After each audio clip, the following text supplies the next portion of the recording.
ধর্মক্ষেত্রে কুরুক্ষেত্রে সমবেতাই যুৎসবা মামকা অপার্ণস্যে Bingo কি মুকুর বর্ষেয়।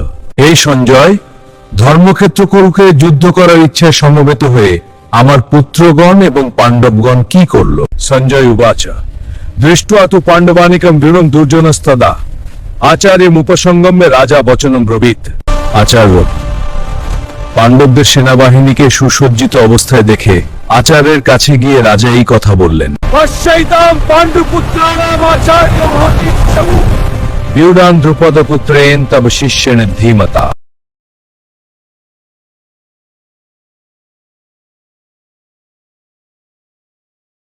অত্র শূরা মহেশ্বসা ভীমার্জুন সমাযুধি।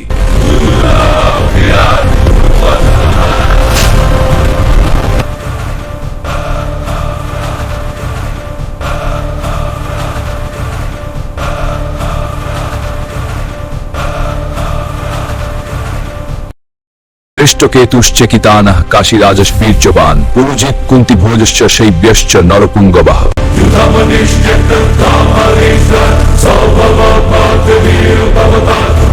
দুর্যোধন দ্রোণাচার্যকে পাণ্ডব পক্ষের বীর যোদ্ধাদের পরিচয় দিচ্ছেন। তিনি বলছেন, ধৃষ্টকেতু, চেকিতান, কাশীরাজ, পুরোজিৎ, কুন্তিভোজ, শৈব, যুধামন্যু, উত্তমৌজা, অভিমন্যু এবং দ্রৌপদীর পুত্ররা এরা সকলেই মহারথী, অত্যন্ত শক্তিশালী যোদ্ধা এনারা।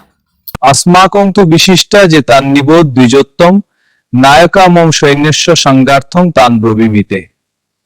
হে দ্বিজোত্তম, আমাদের পক্ষের যে সকল প্রধান প্রধান বীর সেনানায়ক আছেন তাদের সম্পর্কে আপনাকে জানাচ্ছি।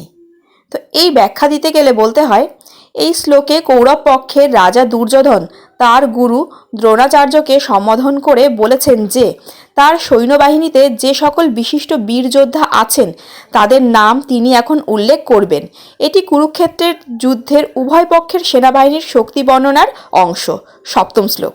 ভীষ্মশ্চ কর্ণশ্চ সমিতিঞ্জয় অশ্বত্থামা বিকর্ণশ্চ সৌমদত্তিস্তথৈব চ।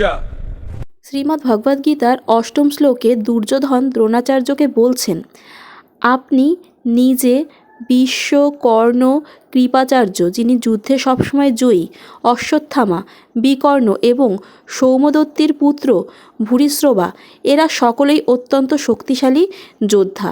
এদের কথাই বর্ণনা করা হয়েছে। अन्ये च बहवः शूरा मदर्थे त्यक्तजीविता।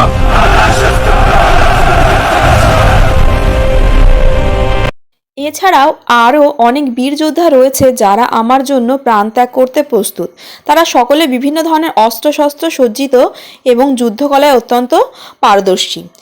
এটার সংক্ষিপ্ত তাৎপর্য বলতে গেলে বলা হয়, এই শ্লোকে ধৃতরাষ্ট্রের পক্ষ থেকে সঞ্জয় বর্ণনা করছেন কৌরব সেনার শক্তি। দুর্যোধনের পক্ষে ভীম, কর্ণ, কৃপাচার্য প্রমুখের পর এখানে বলা হয়েছে যে আরও অনেক শূরবীর যোদ্ধা আছে যারা দুর্যোধনের জন্য প্রাণ দিতে প্রস্তুত, বিভিন্ন অস্ত্রে সজ্জিত এবং যুদ্ধে অত্যন্ত দক্ষ। এটি কুরুক্ষেত্র যুদ্ধের পাণ্ডব ও কৌরব উভয় পক্ষের সেনাবাহিনীর বর্ণনার অংশ, যা অর্জুনের বিষাদের পটভূমি তৈরি করে।